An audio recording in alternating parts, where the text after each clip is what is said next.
सभी दर्शकों को ऋषि पालदुन का नमस्कार। दोस्तों, आज हम पहुँचे उचाना और हमारे साथ ही किसान नेता आज़ाद सिंह पालवे और उनके साथी भी काफ़ी टीम है।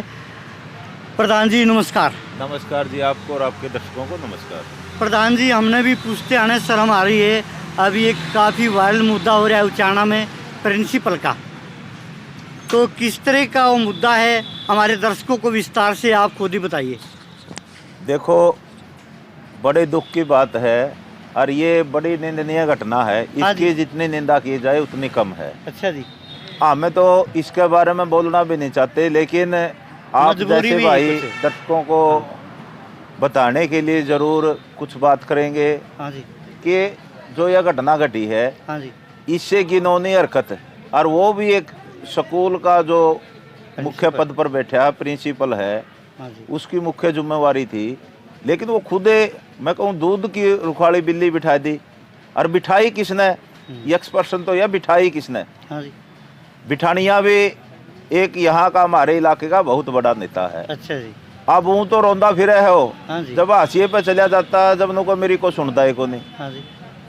भाई तेरी कौन सुनागा जब तुम इसे आदमियों की, इसे गंदे आदमियों की जब मदद करेगा है। तो ये पीछे भी जो इसका बैकग्राउंड है, हाँ जी, बहुत ही खराब था। हाँ जी। जहाँ भी ये जो प्रिंसिपल है, जिस भी जगह रहा है, वहाँ पर इस प्रकार की घटना को इसने अंजाम दिया है। तो चाहे वह प्रधान जी, गोगड़िया बीच की में बात हो। रोकूंगा, इसने काफी लॉन्ग टाइम से करता आ रहा है, तो ये पकड़ में क्यों नहीं गया? भाई पकड़े तो इतने बड़े राजनेता का इसको संरक्षण प्राप्त था, ऊपर हाथ था। जहाँ भी कोई घटना ये घटती, हाँ जी, या इसकी वजह से कोई दिक्कत आती, लोग विरोध कर दे, तो उस नेता का हाथ था, वो इस मामले को दबा देता। लेकिन बात तो यह कि इतना घटिया आदमी को, हाँ जी, भाई 6 साल से, अब भी ये यहाँ कन्या महाविद्यालय है, हाँ जी, इसके अंदर 6 साल से लगा हुआ था। जहाँ लड़कियां पढ़ती हो, वहाँ पर इस प्रकार के गंदे आदमी को लगाना किस ओर इशारा करता है? और जबकि 6 साल से, 6 साल का पीरियड थोड़ा नहीं होता। इसलिए तो जितने 60 लड़कियों ने बयान दिए हैं कि हमारे साथ गलत हरकत करी है, और 1-2 लड़कियों ने तो बहुत, तो हम बता भी नहीं सकते, इस प्रकार के बयान दिए हैं। कुछ कया भी नहीं जाता था। कई लड़कियों ने सुसाइड भी करके, कई लड़कियों के यहाँ तक बात आई है कि सुसाइड भी किया है। हाँ जी। लेकिन इस घटना के पीछे कौन है? एक्सपर्सन तो यहाँ खड़ा होता है नहीं।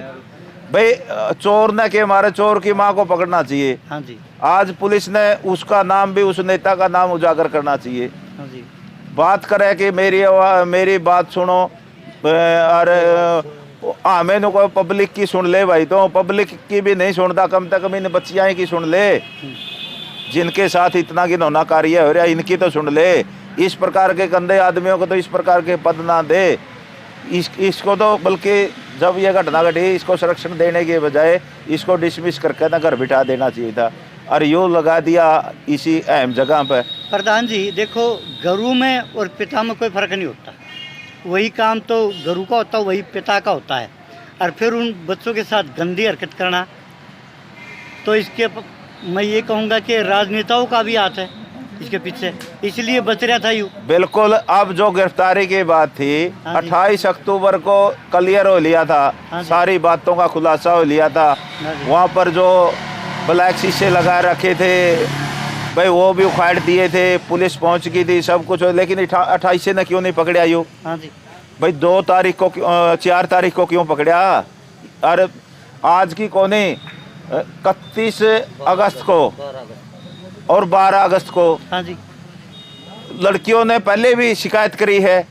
तो जब क्यों नहीं उनकी शिकायत पे सुनाई को नहीं हुई? क्योंकि कोई सुनाई नहीं हुई। नहीं, सुनाई नहीं हुई। 31 अगस्त को जो उन्होंने प्रधानमंत्री को, मुख्यमंत्री को, राष्ट्रपति को, महिला आयोग को अपना लेटर लिखा है। हाँ जी। उससे पहले 12 अगस्त को भी उन्होंने शिकायत करी।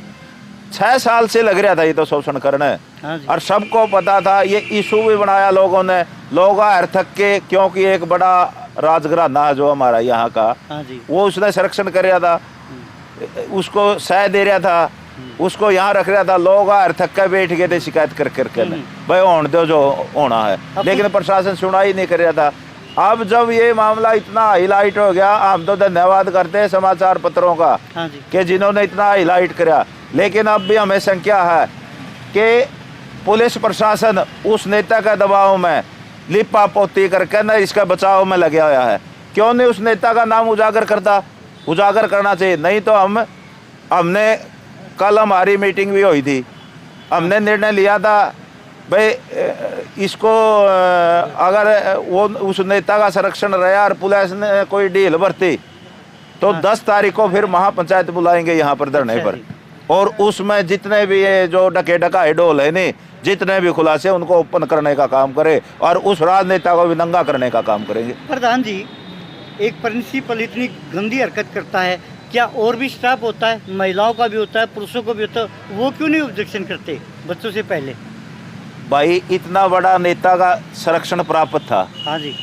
ये कमी ये रही है कि वो जिसकी चाहता था उसकी बदली करवा देता, आप पद पे बना हुआ था, इसलिए सब पे उसने प्रेशर बना लिया। यही कारण है, सब पे हैवी था, सब डरते थे इससे।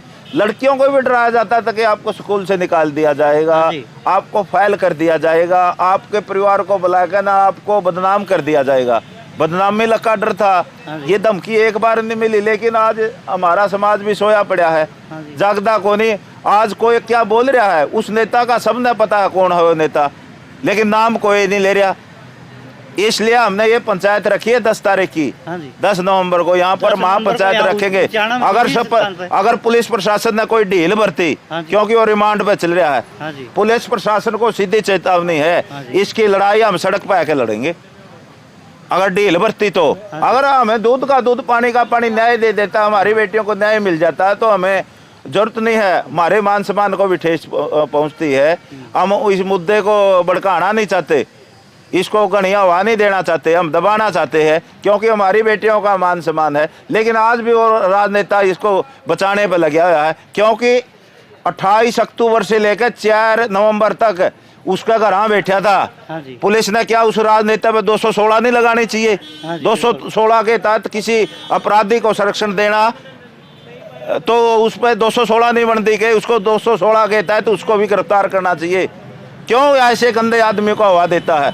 उसकी सारी मिलीभगत, सारी करतूतें जनता के सामने आनी चाहिए, वरना हम सड़क पे आके लड़ाई लड़ेंगे इस बात की। ये तो उनको भी पार कर गया, जैसे मैं नाम नहीं लेना चाहता, ये जो सत्संगी जो बाबे हैं पीछे फंसे हैं और अभी भी जेल में पड़े, उनको भी माफ कर गया। ये सारे सौदा को माफ कर गया। ये तो एक से एक बड़े खुलासे होंगे। अगर हम फिर आपके माध्यम से, आपकी मीडिया के माध्यम से, आपके चैनल के माध्यम से कहना चाहते हैं कि लोगों जाग जाओ। हाँ जी। अब ये पहले हमारी लड़ाई जमीन, ये सरकार के साथ हमारी जमीन खोसने की थी सरकार की बात। अब तो बहु बेटियों की लड़ाई होगी, बहु बेटियों के मान सम्मान की बात होगी, जब हमारी बेटी ही सुरक्षित नहीं और वो भी पढ़ने वाली बच्ची, तो अब रह गया कि ये देश लड़कियों के रहने लायक नहीं बचा। और उसको राजनीतिक संरक्षण, जो गंदे आदमी होते हैं उनको राजनीतिक संरक्षण मिल गया। सबसे डो मरने की बात तो यह कि राजनीतिक संरक्षण मिला हुआ है, चाहे वो मामला ब्रजभूषण का हो, चाहे खेल मंत्री का हो, और चाहे ये आज ये जो ऊंचाना में नया कांड होया है, चाहे इसका हो, चाहे इस हार स्कूल में होया बच्चों के साथ उससे जुड़ा हो, जितने भी खुलासे हुए सबके पास कौन कौन राजनीति नेता इनके पीछे खड़ा है। लेकिन पुलिस क्यों नहीं उन राजनीति नेताओं पर हाथ डाल रही? प्रधान जी, आखिरी प्रश्न रहेगा, अब माँ बाप कैसे भेजेंगे अपनी लड़कियों को स्कूल में?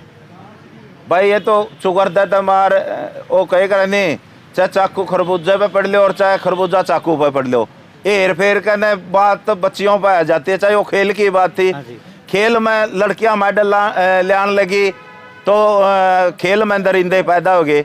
अब स्कूलों में पढ़ाई में लड़कों से भी आगे लड़कियां पढ़ती है। आज देखो जितने भी आप रिजल्ट देख लो, कहीं का भी को उठा लो कि लड़कियां आगे है। तो लड़कियों को मारने के लिए, लड़कियों को अनपढ़ रखने के लिए इस प्रकार की अच्छी हरकत, और ये सरकार की सह पर है। अगर सरकार कड़े नियम नहीं बनाओगे, सख्त कानून नहीं बनाओगे, और जो इन राजनीति नेता जो संरक्षण देते हैं उन पर हाथ नहीं डालेगी, जब तक हमारी बेटियों का शोषण होता रहेगा। ये भी है। वीरेंद्र जी नमस्कार जी। नमस्कार जी। टोरा धूम पर आपका स्वागत है। प्रधान जी, ये बताइए, अब देश कहाँ बचेगा जब हमारी बेटी सुरक्षित नहीं, तो कैसे इन बेटियों को संभालेंगे, कैसे पढ़ाएंगे, क्या होगा इन बेटियों का? देखिए, जो बेटियों की बात है, हाँ जी, वास्तव में जब से 9 साल से बीजेपी की सरकार बनी है, हाँ जी, हाँ जी, इसने हमारे समाज की सभ्यता और संस्कृति को बिल्कुल ही बदल दिया है। हाँ जी, और इन्होंने बहुत सारी जगह तो स्कूली सिलेबस भी बदल दिया है। हाँ जी। कहीं योग की बात करते हैं, जबकि योग तो हमारी पारंपरिक सभ्यता थी। कभी खान पान की बात करते हैं, कभी संस्कृति की बात करते हाँ जी, हाँ हैं, जी, तो जो नेचुरल बातें थी उनसे भाग रही है सरकार। हाँ जी, इसलिए तो पक्का प्रूफ है, किसी को ऊपर ये कार्रवाई नहीं कर रही, किसी को दंड नहीं दे रही, बल्कि ऐसे ऐसे लोगों को ये बढ़ावा दे रही है। हाँ जी। तो इससे तो बिल्कुल साफ दिखता है कि इस देश की संस्कृति को डुबोएंगे, महिलाओं के मान सम्मान को ठेस पहुंचेगी, और परिणाम ये निकलेगा कि हमारी जब सभ्यता और संस्कृति नहीं बचेगी तो इस तरह के जो फ्रॉड होते हैं, इस तरह के जो कांड होते हैं, वो राजनीतिक लोगों को संरक्षण में होते हैं, तो कहाँ का देश बचेगा। तो किस तरह की कार्रवाई चाहते हो आप इसके ऊपर? देखिए, ऐसे लोगों को अपने सख्त से सख्त कार्रवाई होनी चाहिए। जिन लोगों ने इसको संरक्षण दिया है, जिस लोगों ने इसको सहायता करी है, उनको ऊपर भी मुकदमा दर्ज और इसको तुरंत प्रभाव से कठोर सजा दे। हम तो मांग करते हैं ऐसे लोगों को फांसी की सजा दी जाए, तभी तो आगे आने वालों को सबक देश मिलेगा, बचेगा। देश बचेगा। ये थे हमारे साथ उचाना से किसान नेता और बने रहिए टोरादून के साथ। जय हिंद, वंदे मातरम। वीडियो पूरी होगी जी।